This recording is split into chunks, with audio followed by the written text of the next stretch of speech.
I would say $50,000 to $100,000. Oh my, you're kidding. No, do you still think it's ugly? Yes. Excuse me, how much? $50,000 to $100,000. Okay. Most people look at old silver and think of scrap value. But on Antiques Roadshow, a scratched teapot, a simple tray, or a forgotten silver cup can hide a story worth far more than the metal itself. Some of these pieces were passed down for generations. Others were left in cabinets, attics, or boxes, with no one realizing they came from famous makers, rare periods, or remarkable histories. Today, we're uncovering the forgotten silver pieces that turned into shocking hidden treasures on Antiques Roadshow.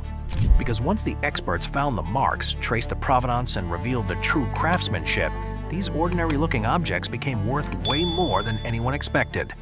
Got it from my uncle's aunt. She lived in Chicago. That's Okay. about all I know about it. Well, you know a little more. You know who made it. Yeah, it's on the bottom. Yes, and what does it say? Tiffany and Company.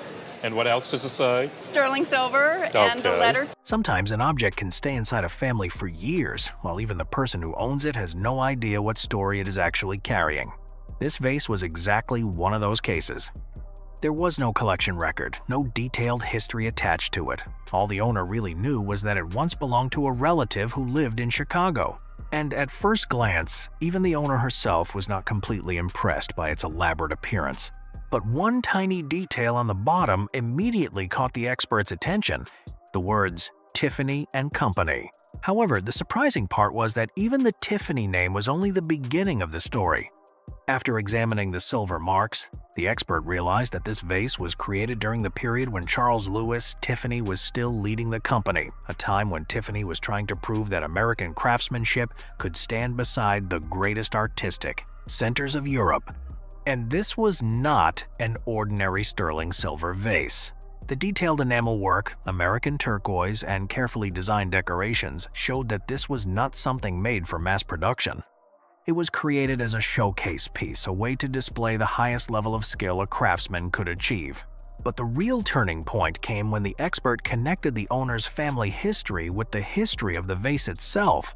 Her relative had lived in Chicago, near the location of the 1893 World's Columbian Exposition, one of the most important international exhibitions of its time. At events like this, major companies did not simply display ordinary products. They brought their finest creations to demonstrate their design, innovation, and craftsmanship. But one question remained. Was this vase only made during the same period as the World's Fair? Or was it actually connected to the exhibition itself? The answer was hidden in a tiny mark underneath. A globe symbol combined with Tiffany's T marked the signature used for pieces connected to the exhibition. That one small detail completely changed the story. The vase that the owner once thought was not even attractive turned out to be a piece connected to an important moment in Tiffany's history. Its value was no longer about the weight of the silver. It was about the maker, the craftsmanship, and the century-old story hidden inside it. But with all the enameling and everything else, an auction value on this piece in today's market, which is a little conservative, I would say $50,000 to $100,000. Oh my, you're kidding. No, do you still think it's ugly? Yes. Excuse me, how much? $50,000 to $100,000. Okay. Well, my husband and I were on vacation in London. We're art collectors. We happened to walk into an auction house. We saw this piece and realized that it was coming up for auction the next day. We came back, we bid on it, and we were lucky enough to get it. Sometimes, the most fascinating discoveries do not come after years of searching. They begin with a completely unexpected moment. During a trip to London, this couple walked into an auction house with no plan of finding a hidden treasure. They noticed this antique clock, discovered it was going up for auction the very next day, and decided to come back and take a chance. At that moment, they only knew one thing. They loved the way it looked. But what they did not realize was that behind its unusual design was a piece created during a time when clocks were not made only to tell time. They were symbols of engineering, artistry, and status. As soon as the expert examined it, several details revealed that this was not just another decorative clock. The first clue was hidden in the winding mechanism, a feature connected to 18th century clockmaking before later movements changed the way these pieces were designed.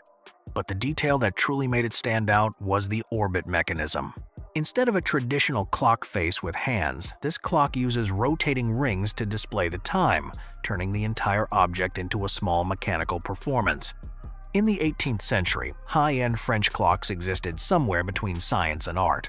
The movement inside represented precision, while the exterior was crafted almost like a luxury sculpture. The ormolu gilding and individually cast metal details that were carefully assembled together showed just how much skill went into creating this piece. But the detail that could completely change its value was not even part of the clock itself. The owner revealed that she still had a pair of matching candelabra at home, and that opened up another possibility. This may have originally been a complete garniture set with the clock as the centerpiece and two matching candle holders on each side. After hundreds of years, many sets like this have been separated, sold individually, or lost. So if those matching pieces were still original, an already valuable clock could become the kind of complete collection that serious collectors hope to find. I feel that the clock alone is worth in the neighborhood of $25,000 to $30,000 if it was just the clock. I believe that if you had the candelabra with it and they were authentic to the piece, that would at least double the value. I think it would be fair to say that they would run over $60,000 if they're as in good condition as this is and as fine. For a number of years, my parents collected jewelry from the Southwest. And these are two Charles Loloma pieces that I believe they got in the early 70s through the Heard Museum. What do you think those cost back then? And we actually have the receipts. So that it was under $200 per piece. Some objects become valuable because they are made from precious materials. But sometimes the thing that completely changes an object's story is not the silver, the stones, or what it is made from. It is the person behind it. When the owner's parents bought these two bracelets in the early 1970s, they simply saw them as beautiful pieces of Southwest jewelry. Each one cost less than $200, and no one could have known that decades later, the name connected to them would be what collectors cared about most: Charles Loloma. In the world of Native American jewelry, Loloma was not just another craftsman. He was someone who changed the way people viewed this entire art form. Instead of seeing jewelry only as traditional handmade objects, Loloma transformed bracelets, rings, and pendants into wearable works of art pieces where technique, culture, and personal creativity came together. And these two bracelets came from an especially important moment: the period when Loloma was still developing his own artistic identity before becoming an icon. They were created using tufa casting, a technique that uses soft sandstone as a mold.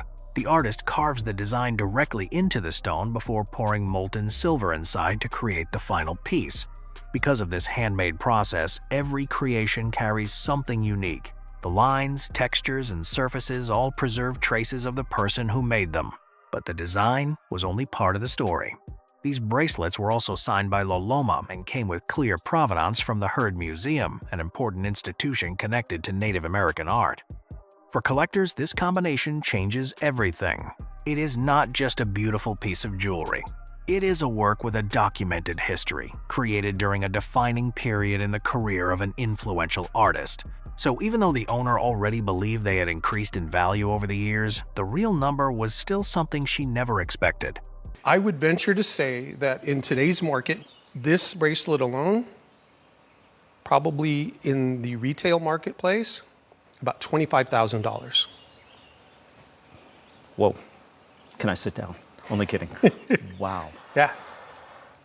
This bracelet, Wow. maybe a little more. Like, why?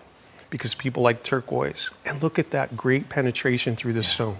The fact that it goes all the way through and you can see right through it. Mm-hmm. It's remarkable. And it's just a really great example of his restraint and creativity. $28,000.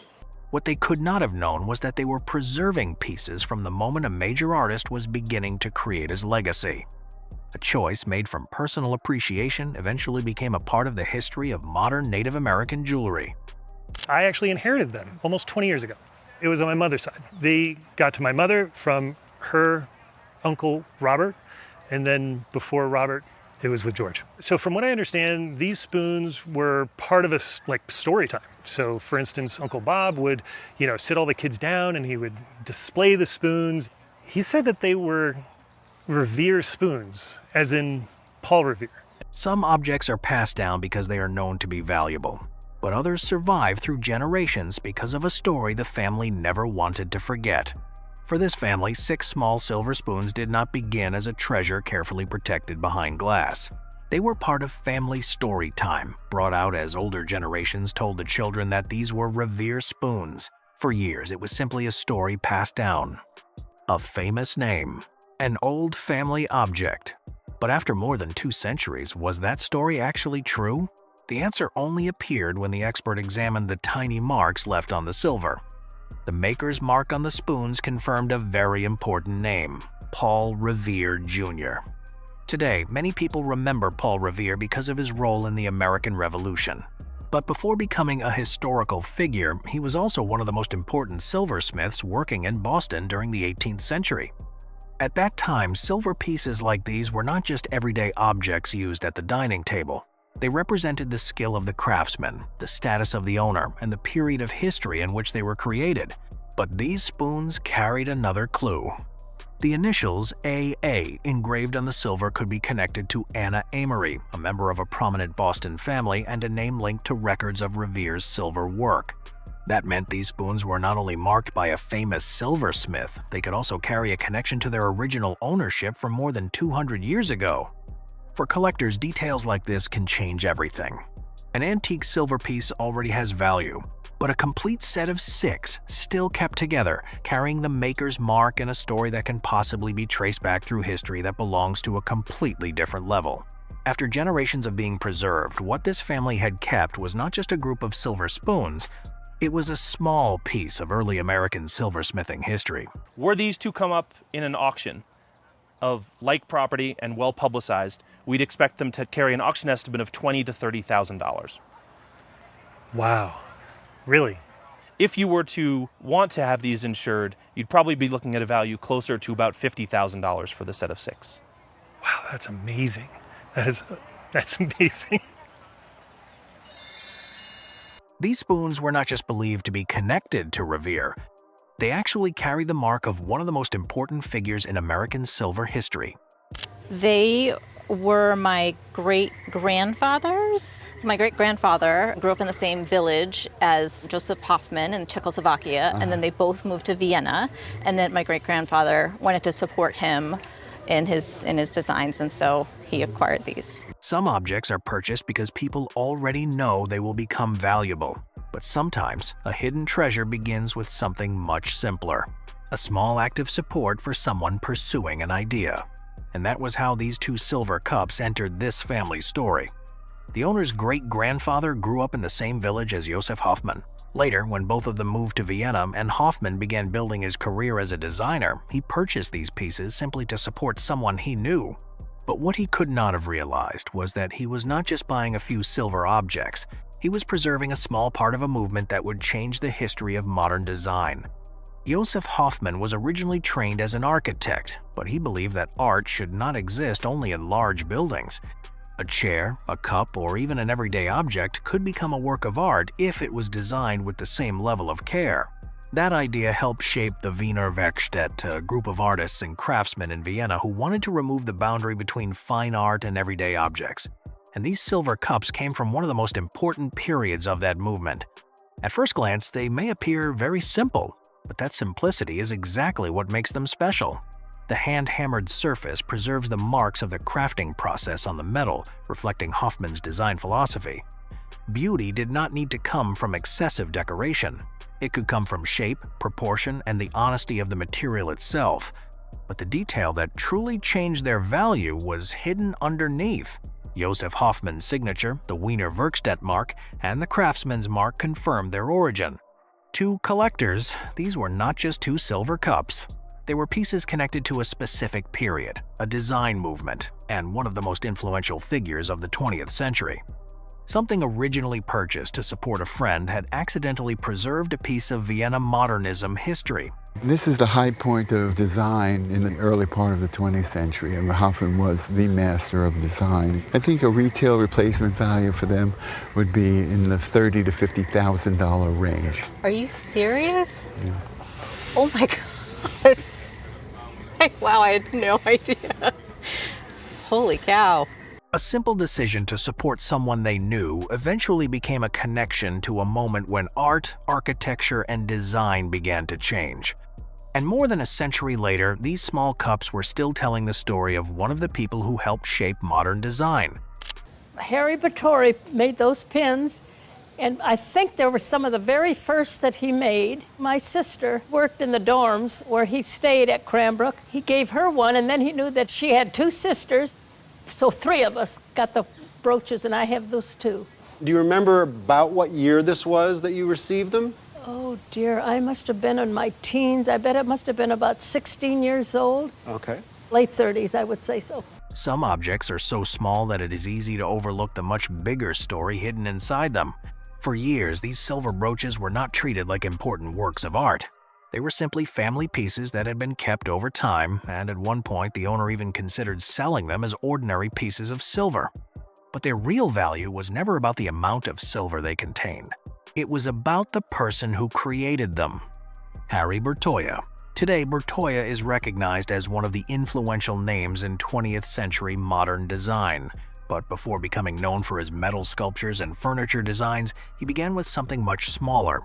During the late 1930s, while he was at Cranbrook Academy of Art, Bertoia was still experimenting and developing his own creative style.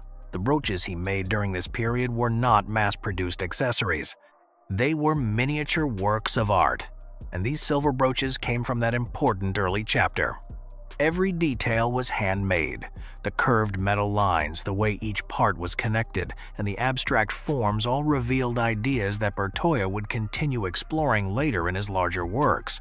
In many ways, these small pieces of jewelry were the early traces of an artistic language that was just beginning to take shape. But what made them even more special was not only the design, it was the story behind them. Many of Bertoia's early jewelry pieces were unsigned, making their origins extremely difficult to identify. But in this case, the owner had a direct connection to Cranbrook and to Harry Bertoia himself. He personally created these brooches and gave them to the family. Later, Bertoia's career moved into other creative fields, making these early jewelry pieces a small but important part of his artistic journey. The brooches that had been kept quietly for years turned out to capture the moment when a major artist was beginning to discover his own style. If these were to come up in an auction house that has maybe modernist furniture, Bertoia's sculpture, these as an addition to a Bertoia collection, each of these pieces alone would bring somewhere between $20,000 to $30,000. So we have a total of $40,000 to $60,000 as an auction estimate. Well, it's an Asian figure that was my grandmother's. She acquired it probably sometime in the late 1800s, early 1900s. It was given to her by a beau who traveled to Asia extensively and brought her back many objects, and this was one of them. And she displayed it prominently in her home. And then when she passed, my mother had it, and it was prominently displayed in her home, and now I have it. I'm assuming it's brass, but I don't know what it represents. I really know very little about it. Some objects stay inside a family for so long that everyone becomes familiar with them without ever knowing the real story hidden behind them. This statue had been passed down through 3 generations in exactly that way. To the family, it was simply an old Asian figure that the owner's grandmother received many years ago. A family keepsake displayed in the home, but no one really knew what it represented, when it was created, or what kind of value it might have. Even the owner believed it could just be a brass figure. But when the expert began examining it, the story quickly changed. This was not an ordinary piece of brass. It was a Chinese gilt bronze Bodhisattva. The first detail that caught the expert's attention was the surface. The golden appearance was not the result of modern polishing. It was the original gilding that had survived for hundreds of years. But the true value was not only in the gold surface. The figure represented the Bodhisattva of compassion, an important symbol in Buddhist art.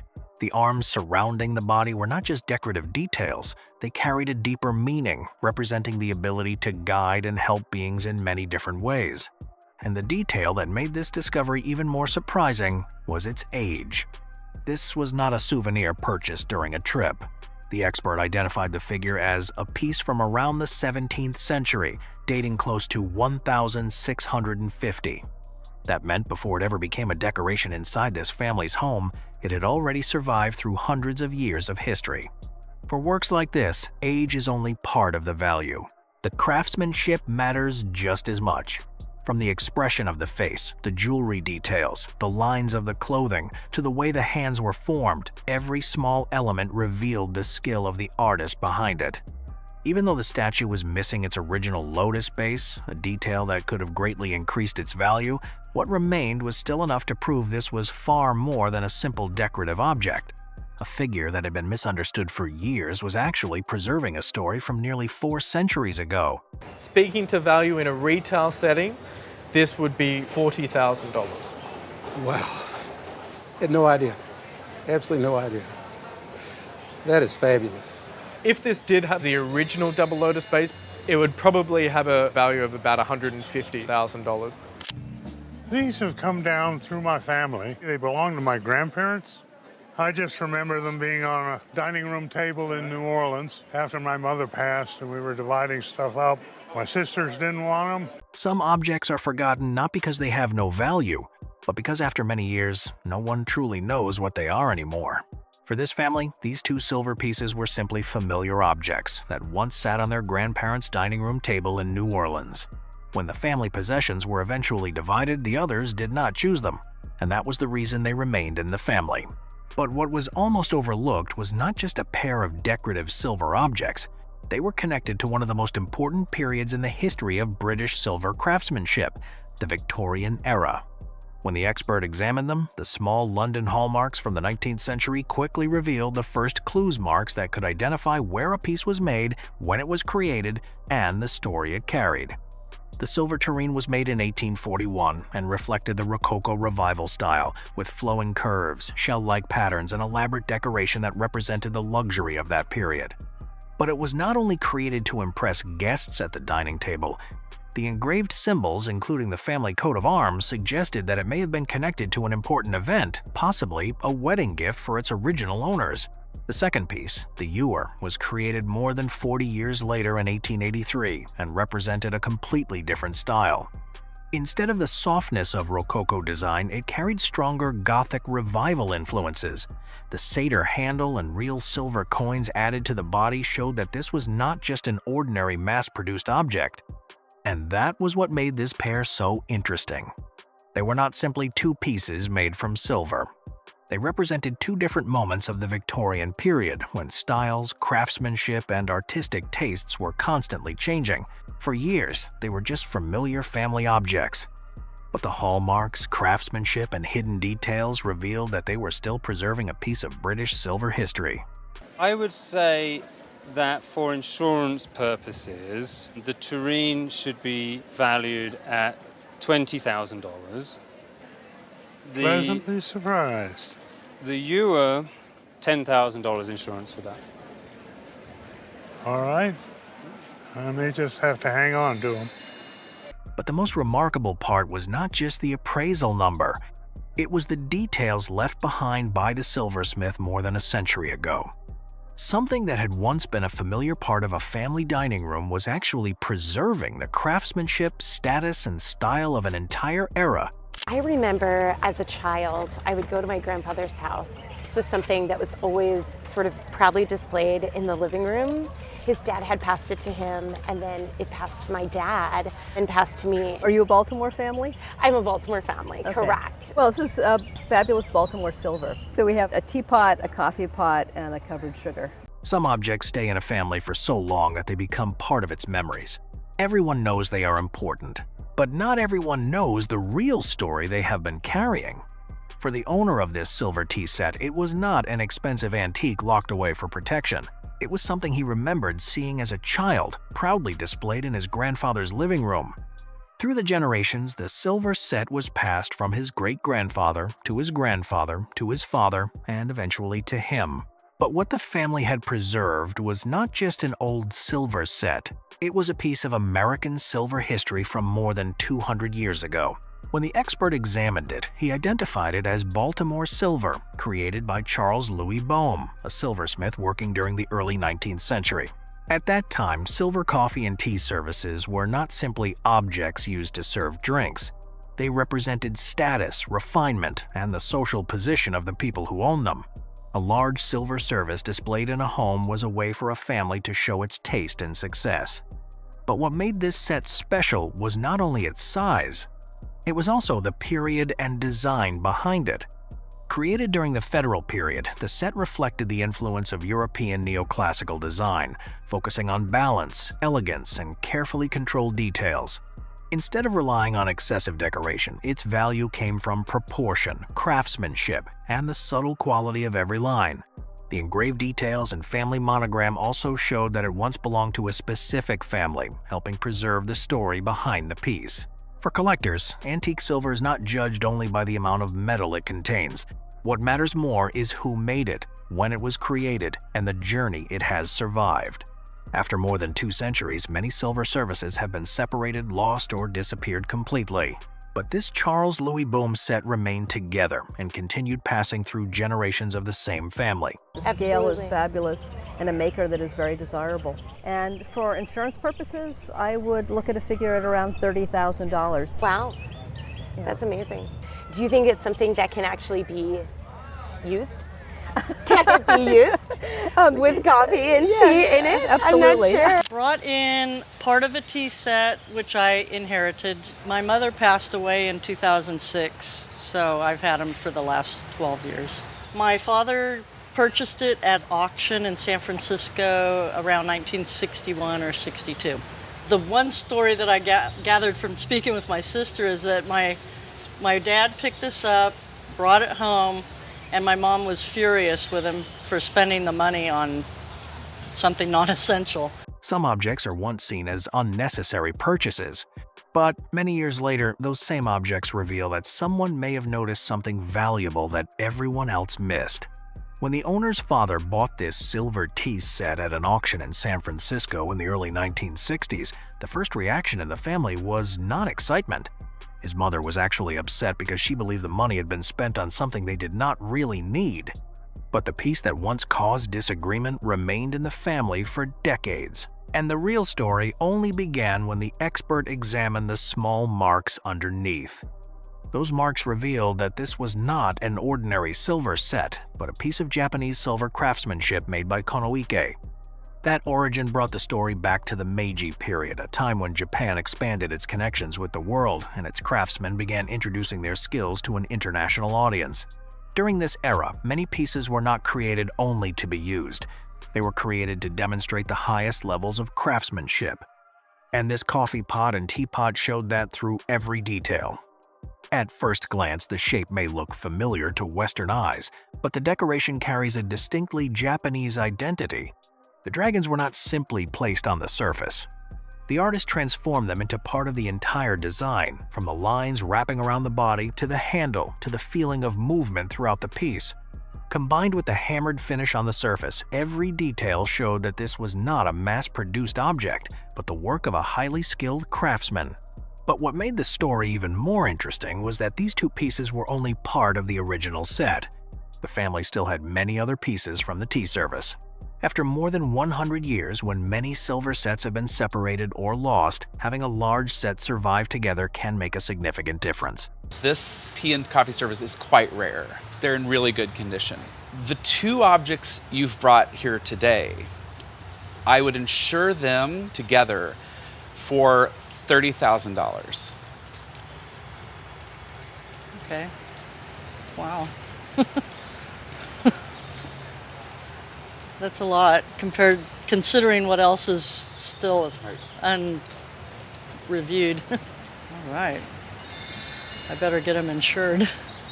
Just the two pieces brought in were worth tens of thousands of dollars, while the rest of the collection had not even been examined yet. A random decision at an auction ended up preserving a piece of Japanese craftsmanship more than 100 years old. And sometimes the things one generation sees as unnecessary become the treasures that the next generation is lucky enough to inherit. It's come down mother to daughter since it was made.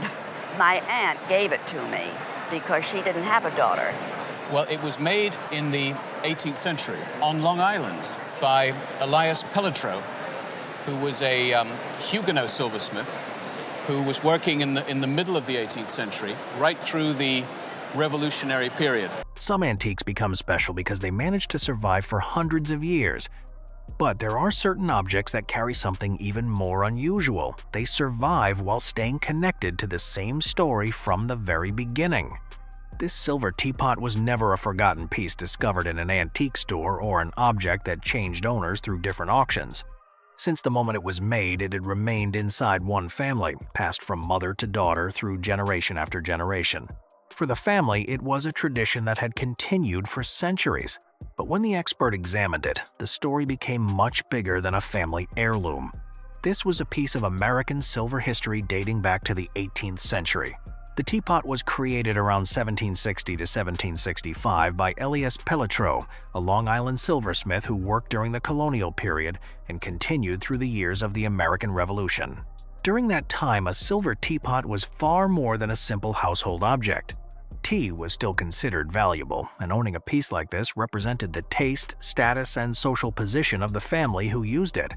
But what makes the timing even more interesting is what happened shortly after it was created. America was entering a period of dramatic change. The growing conflict with Britain, the Boston Tea Party, and eventually the Revolutionary War transformed the meaning of tea in American society. So this teapot was not just a reflection of 18th century craftsmanship. It was an object created right before a turning point in history. And the most remarkable detail was that its own story could still be traced. The initials engraved on the teapot connected it back to David and Phoebe Mulford, ancestors of the current owner's family. After more than 250 years, the connection between the object and the people who first owned it had never disappeared. For collectors, that kind of provenance is extremely difficult to find because the value is no longer only about age, silver, or the maker. It is about an object that has carried its own history through every generation. And I would say at the moment this is worth somewhere in the region of $20,000 probably. That's nice to know. But obviously worth far more to you as a piece of family. I'm not about to let it go. I have a daughter who has two daughters herself, so we'll see if we'll go down that way. The market value could be measured in tens of thousands of dollars, but the story preserved inside it was something much harder to replace. A teapot once used in the 18th century had become more than a piece of silver. It became a record of American history and the generations of one family who kept that history alive. 50 years ago, my husband's favorite aunt gave us this sugar bowl for a wedding gift. She put a little note in it and said that it was a piece of family silver, and she said she has not been able to decipher the coat of arms, and she said some people think that the top is not original to the bowl. But what the family did not know was that the most important secret was not hidden in the undeciphered coat of arms. It was hidden in a tiny mark that could have easily been overlooked. When the expert examined the maker's mark, the entire story behind this silver sugar bowl began to change. The name revealed was Paul Revere Jr. Today, many people remember Revere as an important figure in the American Revolution. But before becoming a historical icon, he was already one of the most significant silversmiths working in 18th century Boston. And that discovery transformed this bowl from a family piece of silver into an object connected to the history of American colonial craftsmanship. During that period, items made for tea service were far more than ordinary household objects. Sugar and tea were valuable commodities, often associated with families of wealth and social standing. A custom-made silver sugar bowl was not only a practical item, it reflected the taste, status, and identity of the people who owned it. However, in the world of antiques, a famous name alone is never the whole story. Experts also look closely at the shape, proportions, and craftsmanship to understand whether every detail matches the history behind the object. This pear-shaped sugar bowl shared many characteristics with documented pieces from Revere's workshop, helping confirm its historical importance. But after more than 2 centuries, there was still one detail that made the story more complicated: the lid. Although it matched the overall appearance of the piece, it was not the original lid created with the bowl in the 18th century. For collectors, a detail like this can make a major difference, because originality is one of the most important factors in determining value. But even without that original piece, the most important elements had survived the maker's mark, the historic form, and the journey preserved through generations. They looked at it and they said, well, if the top is original, it's probably worth $12,000 to $15,000. Well, the good news is that silver of the colonial period is highly sought after, and while the top being a replacement does affect the value tremendously, it's still quite a valuable piece of silver. I would place an auction estimate of $10,000 to $20,000 on it. If the top was original, the one that sold in 2010 brought $58,000. Oh my word. I paid $35 for it. I bought it at a garage sale for Children's Hospital in Buffalo in 1992, the week before my wedding, when I had hardly any money. I was just broke the week before the wedding, and then my luck changed, so it's sort of the magic of life, you know? But what the owner did not realize at that moment was that the silver cup she decided to take home was hiding a story that had started more than 2 centuries earlier. The real clue was not obvious at first glance. It was hidden in the tiny marks left on the silver. To most people, these markings might look like simple symbols engraved into an old object, but in the world of antique silver, hallmarks can act almost like a historical record. They can reveal where a piece was made, when it was created, the silver standard it met, and most importantly, the person behind its creation. When the expert decoded these marks, the cup was identified as George III silver from the early 19th century. And the maker behind it was William Bateman. The Bateman family was one of the well-known names in London silversmithing, connected to the tradition of English silver craftsmanship during the Georgian period. At that time, silver objects were not valued only because of the material itself. A goblet, a tea set, or a piece made for the dining table represented craftsmanship, personal taste, and the status of the people who owned it. But what makes Georgian silver interesting to collectors today is not simply the fact that it is made from silver. The real value comes from the combination of age, maker, design, and the ability to trace its history. A silver cup without any information behind it could easily be seen as just another old object. But when those tiny marks connect it to a recognized maker and a specific moment in history, the entire story changes. After more than 200 years, not every piece of Georgian silver has survived. Many were lost, damaged, or even melted down when people saw only the value of the metal and not the history behind it. But this cup still preserved the details needed to tell its story. Something that once sat among ordinary second-hand items turned out to be a surviving piece of English silver craftsmanship. I wouldn't be surprised if someone paid anywhere from $5,000 to $10,000 at auction. Oh my gosh, that much? No, really? Oh. Whoa, well, a lot Not more too than bad. I thought. We're Wow. scrambling to the ATM for. Yeah, really. A decision that seemed completely ordinary ended up becoming a discovery the owner never expected. But the most surprising part was not only the difference between the original price and its true value. It was the fact that an object so easily overlooked had managed to preserve the mark of its maker and the history of the time it came from. Sometimes hidden treasures are not found in the most obvious places. They can be sitting among the most ordinary objects, waiting for someone to finally uncover the much bigger story they have been carrying. It's a Kiddush cup that's been used for wine in Jewish ceremonies. It's been handed down in my family for as far back as I know as my grandfather, who was born in 1877. There's a lot of history on the bottom of the cup, so it's pretty plain when you look at it, But what the family did not know was that the history hidden beneath this cup reached much further back than the generations they could trace. The small markings on the silver began to reveal a story that had been carried for hundreds of years. When the expert examined those details, he discovered that this was not only a ceremonial cup preserved by one family, it was a piece dating all the way back to 1654.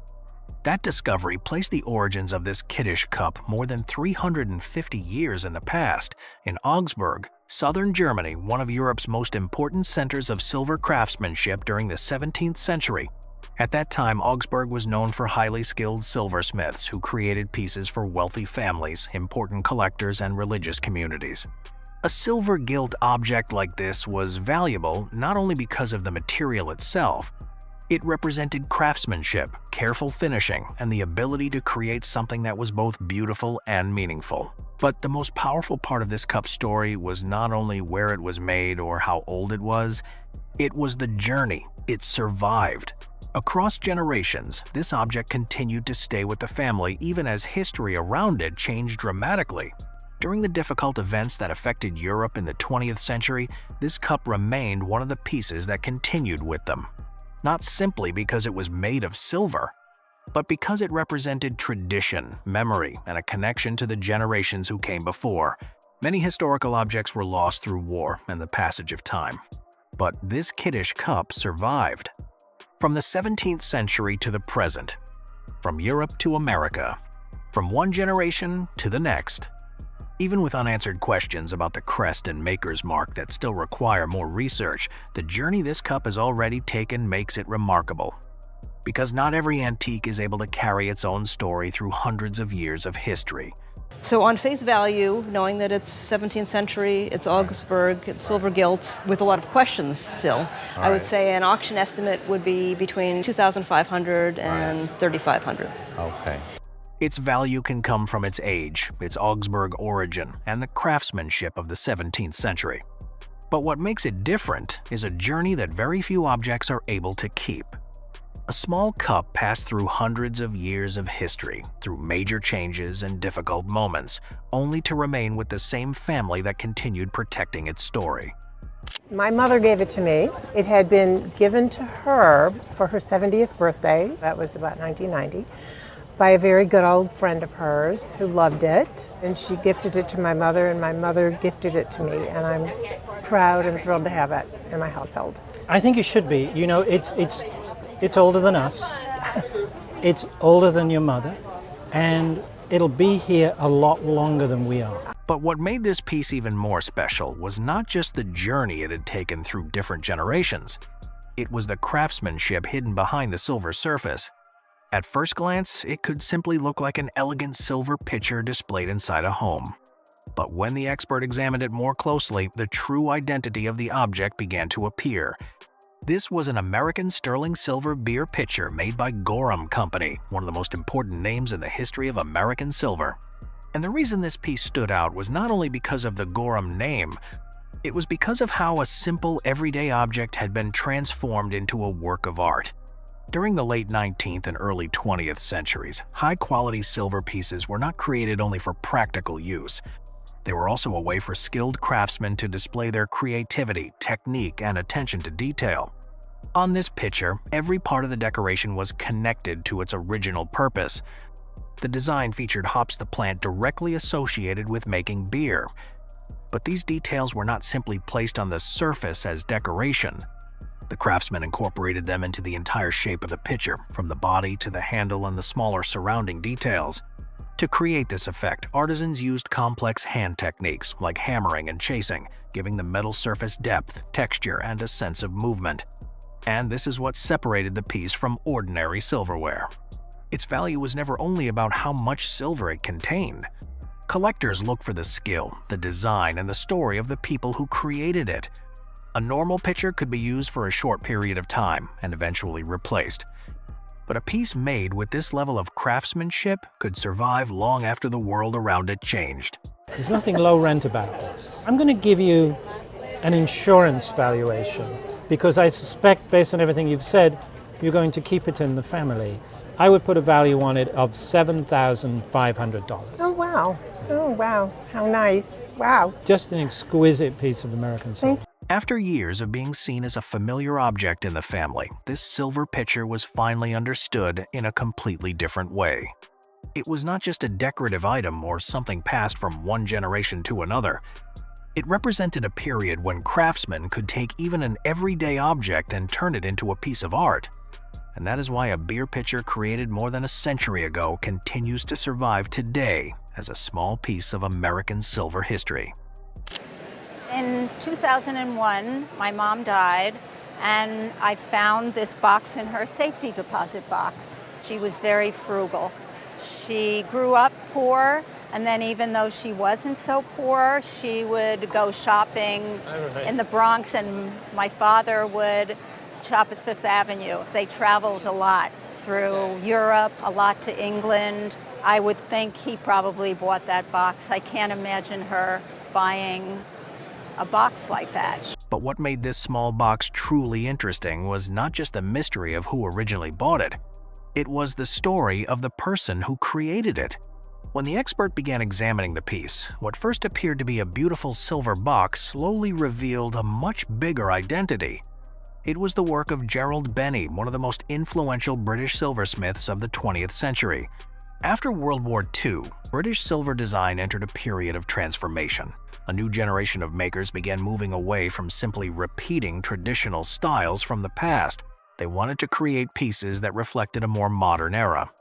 And Gerald Benney became one of the leading figures of that movement. What made his work instantly recognizable was not only the shape of his pieces, it was the surface. This box was crafted from sterling silver, combined with details made from 1/8 karat gold, but the feature that truly defined it was the unique finish on the outside.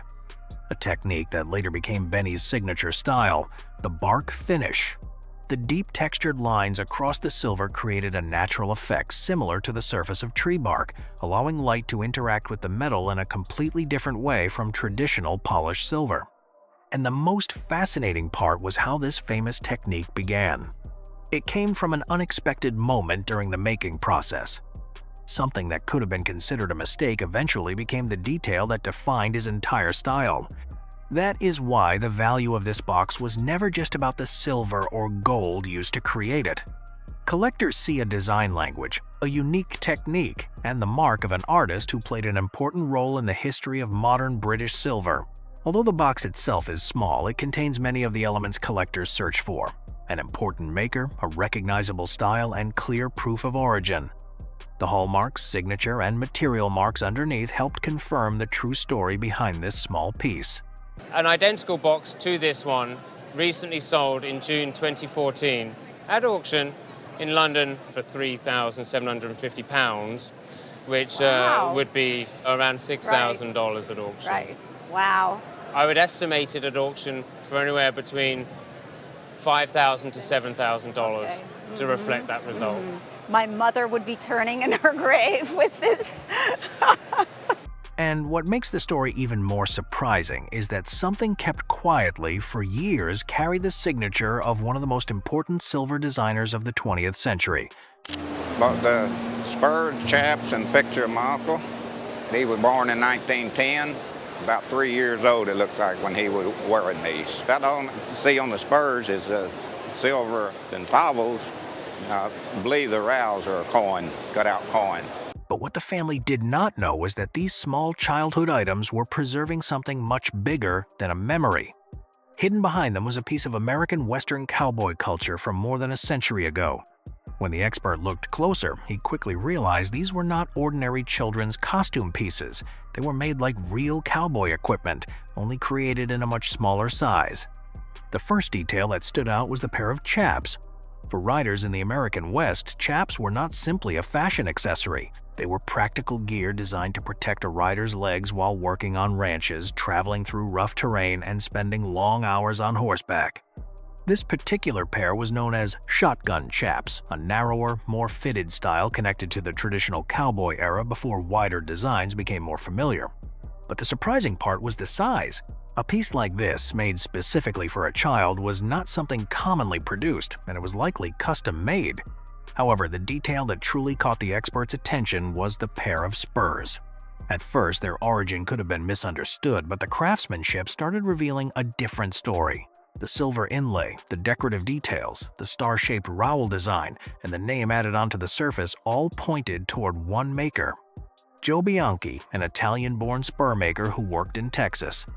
Bianchi's spurs were not just riding tools. They were often personalized pieces that reflected both the skill of the craftsman and the identity of the person who wore them. And what made this pair even more unusual was that this level of craftsmanship was created for a child. After more than 100 years, children's items like this rarely survive in good condition. They are easily damaged, lost, or simply thrown away once they are no longer used. But this set remained together, along with the original photograph showing the first owner wearing it. For collectors, that connection changes everything. It turns an old object into a real piece of history with a person and a story behind it. The Chaps, if they were marked, would be worth more, but as it is, they're probably worth $1,200 to $1,500, which is pretty good for little kids' clothes. The Spurs are easily worth the same. So we're talking $2,400, $3,000. It's great stuff, and child's gear is particularly desirable right now. The value of this set was not only about its age or the person who created it. It came from the story that managed to survive for more than a century. A small pair of spurs could reveal the mark of a skilled craftsman. An old photograph could connect the object back to the person who once owned it. And something that once belonged to a 3-year-old boy became a surviving piece of America's cowboy history.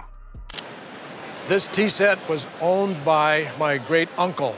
He was the superintendent of the military school in Omsk, Siberia, and given to him by his students because his students really liked him as a teacher. And very shortly after this gift, the students and the faculty came to him and asked him to help them escape from Russia. But what no one could have known when this gift was presented was that it would become much more than a symbol of appreciation. It would become a witness to one of the most turbulent periods in Russian history. When the expert examined the tea service, one of the first clues that revealed its story was the Cyrillic inscription engraved on the silver. That inscription confirmed that it was a gift presented to Anthony Vasilievich Seletsky by students from the Omsk Officers' School in 1916. In the world of antiques, a detail like this can completely change how an object is understood, because it is no longer just an unidentified silver tea set. It has a name, a place, a moment in time, and a reason why it was created. But 1916 was also a turning point in history. The Russian Empire was approaching its final years, and soon after, the changes that followed would force many families to leave the lives they once knew behind. According to the story passed down through the family, this tea set traveled with them during their journey out of Siberia, through multiple destinations before eventually reaching America. An object that could have easily been lost or left behind continued to survive for more than a century. But its importance was not only connected to that journey. The expert identified the tea service as a work made by the Second Artel, a group of Russian silver craftsmen from the early 20th century. The details on the set reflect the Pan-Slavic style, a design movement that focused on expressing a uniquely Russian artistic identity instead of simply following Western European influences. From the decoration and shape to the way the surface was finished, every detail connects the piece to a specific chapter in Russian silver craftsmanship. But what makes this tea service even more meaningful is the combination of the object itself and the history attached to it. A piece of silver can be valued for its maker, its age, or its craftsmanship. But very few pieces can still carry such a clear journey from the moment they were created to more than 100 years later. We need to take it at face value and understand that this is an inscription given to a very well-regarded instructor. So with that all said, I think that if this was to come to auction, I would estimate it at between $2,000 and $3,000 for the set. Oh, very good. Very, very good. That's more than I thought. Well, I appreciate that. Yeah, that's well worth leaving Russia with. I have brought a bracelet that my mother gave me several years ago, and she bought it before she was married. I believe it was in the 40s, and she told me she paid $35 for it. I know she liked estate jewelry, and she was interested in older pieces. I did look it up in a book several years ago and found out it was Spratling silver. It was collectible, and that's all I know. But what her mother could not have known when she first bought this bracelet was that she had not just chosen a piece of jewelry she loved, She had unknowingly preserved a design connected to a man who helped transform the history of Mexican silver. When the expert examined the bracelet, the most important detail was not only the material or the appearance, it was the name behind it: William Spratling. In the world of Mexican silver, Spratling is considered one of the most influential figures. He helped turn Taxco from a city known for its silver resources into an internationally recognized center for handcrafted design. In 1931, Spratling opened his silver workshop in Taxco and began developing a completely new approach. Instead of simply copying popular European designs, he drew inspiration from Mexican culture, history, and artistic traditions, combining those influences with a more modern design language. And this bracelet represents that vision. It is known as the River of Life. More than just a simple silver bangle, its shape and movement create a distinctive style, the kind of details that collectors associate with Spratling's work. But the clues that help reveal more about its significance were the marks left on the piece. Those marks placed it between the 1940s and 1948, an important period before Mexico introduced the eagle mark system. For collectors, pieces from this early era are especially interesting because they represent the foundation years of the Taxco silver movement. And Spratling's influence went far beyond the pieces he personally designed. His workshop also trained many craftsmen who would later continue developing Mexican silver in their own ways.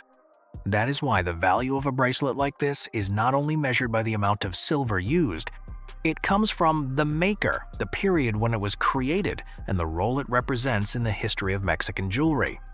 A piece that was once purchased simply because someone loved it eventually became part of a much larger design story. Those spherical balls there have been compressed, but it's in generally very nice shape for its age. Good. At an auction, I would give it an estimate of $1,000 to $2,000. Oh, that's fabulous. Thank you, Sarah. You're welcome. From a bracelet originally bought for only a few dollars, it became a piece that collectors now recognize. But the most interesting part is not just how much its value changed. It is the fact that an ordinary family piece carried the mark of someone who helped shape an entire craft movement.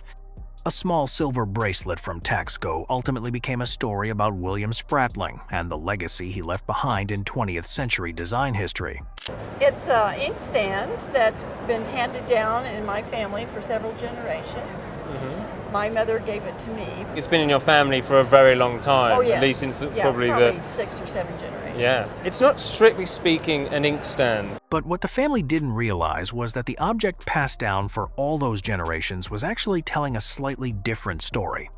Over time, the original purpose of antique objects can slowly disappear. Names change, memories fade, and sometimes an item is remembered as something completely different from what it was created to be. When the expert examined it more closely, he discovered that this was not simply an inkstand. It was part of an 18th century desk set, consisting of a pounce pot and a nib wipe, two objects connected to a time when every letter had to be written carefully by hand. More than 200 years ago, writing was a much slower process than it is today. After ink touched the paper, people could not always immediately fold the page and send it away. That was where a pounce pot became useful.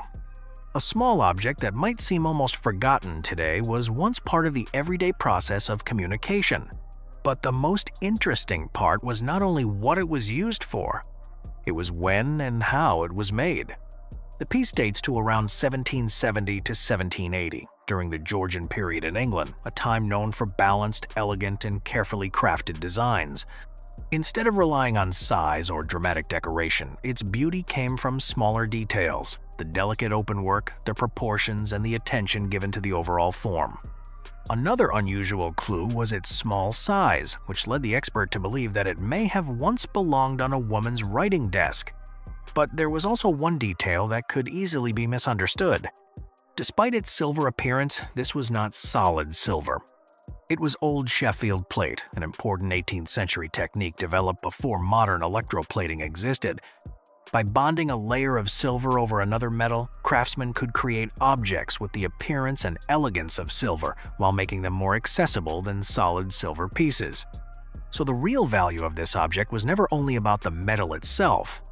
It came from its age, craftsmanship, and the small piece of everyday history it managed to preserve. I think that, again, the market for old Sheffield plate isn't as strong as it perhaps used to be. The appreciation for it isn't amongst the younger collectors necessarily there quite as much, unfortunately. But notwithstanding, I think at auction it should be worth something $600 to $800, something like that. Yeah. Very nice. And the item that generations remembered as an inkstand finally revealed the real story. It had been carrying a small reminder of how people once lived, worked, and connected with each other. I brought a sterling silver teapot. And where did you get it? In my hometown of New Haven. I was walking home from school with my dad one day, and we came across a box that said free. And what appealed to me about this item is that it had a G on it, which is the first letter of my name. And it looked interesting, like it had history. But what she didn't know that day was that the object she picked up was not just an old piece with an interesting appearance. Hidden behind this small pot left on the side of the road was the story of a silver object that had survived for more than a century. When the expert began examining it, the first discovery was its true purpose. It was not actually a teapot, as the owner had always believed. It was a demitasse pot, a smaller vessel designed for serving coffee. And the clues were hidden in details that most people would easily overlook. The longer spout, the filtering structure inside, and the carefully designed handle all showed that this was not simply created as a decorative object. It was made to be used. The silversmiths behind it had considered everything from how the coffee would pour, to how heat would move through the piece, and how someone would hold it comfortably. But the most important clue was found underneath. The word sterling confirmed that it was sterling silver, made with 92.5% pure silver. And the other marks revealed even more about where it came from. The laurel wreath and sword mark connected the piece to Wilcox and Wagoner, a silver company based in New York. Later, the Watson Company began producing hollowware for the brand and continued using that mark for many years. Those small details allowed the expert to trace the demitasse pot back to the early 20th century. And the most surprising part was how different its journey had been compared to many other antique silver pieces. A lot of sterling silver objects were carefully preserved, passed through families, or protected as valuable collectibles. But this little pot was left in a free box, where anyone could have walked past without noticing. Maybe someone didn't realize it was real silver. Maybe they never looked closely enough at the marks underneath. But one moment of curiosity was enough to save a piece of history from being forgotten. At auction, it would probably be estimated in a range of like $250 to $350 for auction. Wow. For something I found on the side of the road, that's amazing. I hope you find some more stuff on the side of the road. Yeah, thank you. The value of this demitasse pot may not be a shocking number compared to some other discoveries. But what makes the story special is where it began. An object once placed in a box marked free was finally recognized as a small piece of American silver history. And sometimes, the things people leave behind are not worthless at all. They are simply waiting for someone to stop, look closer, and discover the story that was hidden there all along.